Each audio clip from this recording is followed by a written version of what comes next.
तीसरा प्रश्न, किसी बुद्ध पुरुष के वचनों के मार्मिक अर्थ को समझ पाना क्या ध्यान को उपलब्ध हुए बिना संभव है? क्या तत्व ज्ञान और ध्यान की स्थिति के बीच कोई गहरा नाता है? इस विषय पर प्रकाश डालने का अनुग्रह करें।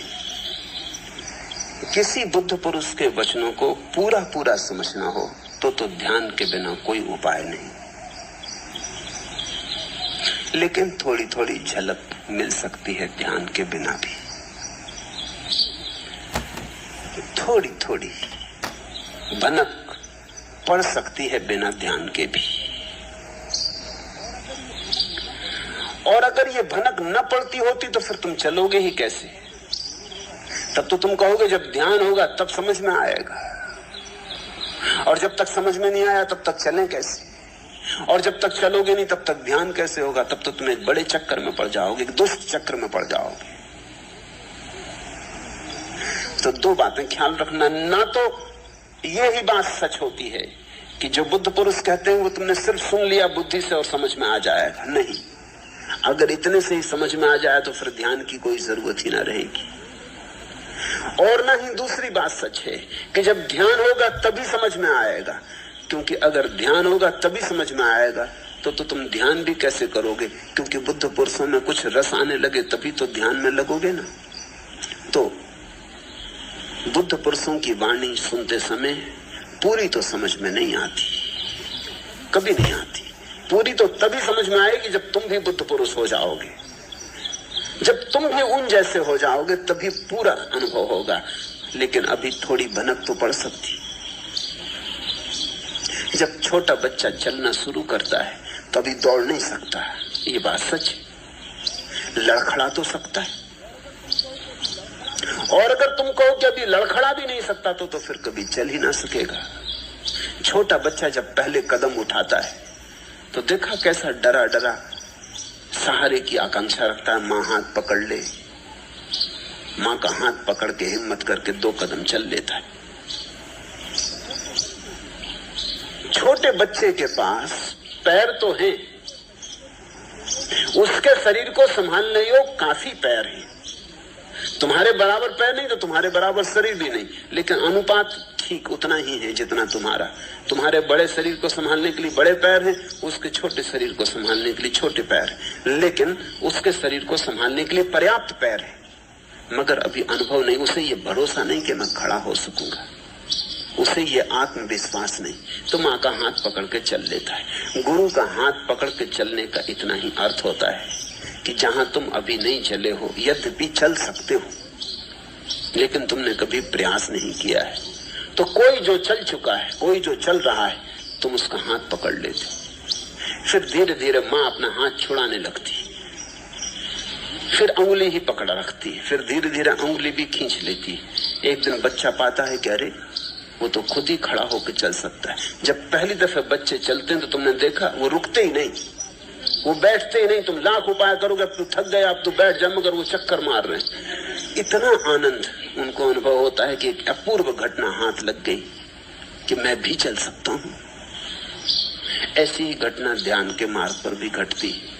बुद्ध पुरुषों की वाणी पहले तो सिर्फ झलक देगी, जरा सी देर के लिए बिजली कौन जाएगी, एक किरण उतर जाएगी, मगर किरण तुम्हें प्यास से भर जाएगी और तुम्हें ये आश्वासन मिलने लगेगा, हो सकता है, ऐसा भी हो सकता है। इस व्यक्ति को हुआ है तो मुझे क्यों नहीं हो सकता? मुझ जैसे ही व्यक्ति को तो हुआ है। आखिर बुद्ध के हड्डी मांस मज्जा तुम्हारे जैसे ही है, कुछ भेद तो नहीं। तुम्हारे जैसे आंख कान नाक, तुम जैसा भूख लगते तो भोजन करते, और तुम जैसे रात थक के सो भी जाते। तुम जैसे ही जवान हुए, तुम जैसे ही बूढ़े हुए, तुम जैसे ही एक दिन मर भी गए। तो बुद्ध पुरुष ठीक तुम जैसे बीमार भी होते, रुग्ण भी होते, स्वस्थ भी होते। बूढ़े हो गए तो बाल भी सफेद हो गए, बूढ़े हो गए तो हाथ पैर भी कपने लगे। ये सब तुम जैसा ही है, लेकिन तुम जैसे इस मनुष्य में भी कुछ घटा है जो तुम में लगता है अभी नहीं घटा। इससे हिम्मत बनती है कि अगर मेरे जैसे व्यक्ति में ये हो सका है तो शायद मुझ में भी हो सके। शायद मैं भी एक संभावना अपने भीतर लिए चल रहा हूं, एक बीज जिसको ठीक भूमि नहीं मिली। शायद मैं भी अपने भीतर एक संभावना लिए चल रहा हूं जिस पे मैंने कभी प्रयोग नहीं किया और वास्तविक बनाने की चेष्टा नहीं की। किसी गायक को गीत गाते देखकर तुम्हें याद आ जाती अपने कंठ की कि कंठ तो मेरे पास भी है, और किसी नर्तक को नाचते देखकर तुम्हें याद आ जाती अपने पैरों की कि पैर तो मेरे पास भी हैं। चाहूं तो नाच तो मैं भी सकता हूं।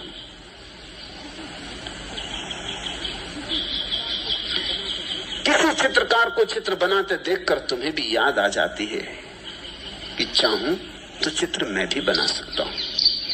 ऐसे ही किसी बुद्ध को देखकर तुम्हें याद आ जाती है कि चाहूं तो बुद्धत्व मैं भी पा सकता हूं। बस यही चाह, ये समझ नहीं है पूरी, प्यास शुरू हुई। उजाला सा बिखर जाता है, चाहे जैसा भी हो हर वक्त गुजर जाता है। बात रह जाती है पर ढेर बिखर जाता है। गम में वैसाख के सूरज की तपन होती है, ऐसे मौसम में समंदर भी उतर जाता है। रोज दिन भर तो अंधेरों में सफर करते हैं, शाम होते ही उजाला सा बिखर जाता है। टूट जाता है हर एक तसलसल यारो, कोई लम्हा कभी ऐसा भी गुजर जाता है। कोई उम्मीद किरण बन के चमक उठती, दिल से कुछ देर को हर बोझ उतर जाता है, उजाला सा बिखर जाता है। कोई उम्मीद किरण बन के चमक उठती। बुद्ध पुरुषों के पास, तीर्थंकरों के पास, सदगुरुओं के पास, परमहंसों के पास, सूफियों के पास कोई उम्मीद किरण बन के चमक उठती। दिल से कुछ देर को हर बोझ उतर जाता है, कुछ देर को ही, क्षण भर को ही सही। कोई पूरा सूरज नहीं उगता, लेकिन एक किरण चौंक जाती। लेकिन उस किरण में तुम्हें अपना भविष्य दिखाई पड़ जाता है कि ये हो सकता है। टूट जाता है हर एक तसलसल यारो, कोई लम्हा कभी ऐसा भी गुजर जाता है। कोई लम्हा, एक क्षण भर को, एक पल भर को आंख खुल जाती, फिर बंद हो जाती, लेकिन वो एक पल जीवन को बदल देने वाला पल सिद्ध होता है। पूछते हो किसी बुद्ध पुरुष के वचनों के मार्मिक अर्थ को समझ पाना क्या ज्ञान को उपलब्ध हुए बिना संभव है? हाँ भी और नहीं भी। हाँ, इस अर्थ में कि झलक मिलती है, एक किरण सी उतरती है, एक उमंग जग जाती है, एक प्यास उठने लगती है, एक अज्ञात खिंचाव पैदा हो जाता है। इसलिए हाँ, और नहीं इसलिए कि सुन के ही कहीं पूरी बात थोड़ी हो जाती है। चलना पड़ेगा, उठना पड़ेगा, बदलना पड़ेगा। बहुत कूड़ा करकट है, वो जला देना पड़ेगा। आग से गुजरना होगा ताकि सोना निखर जाए।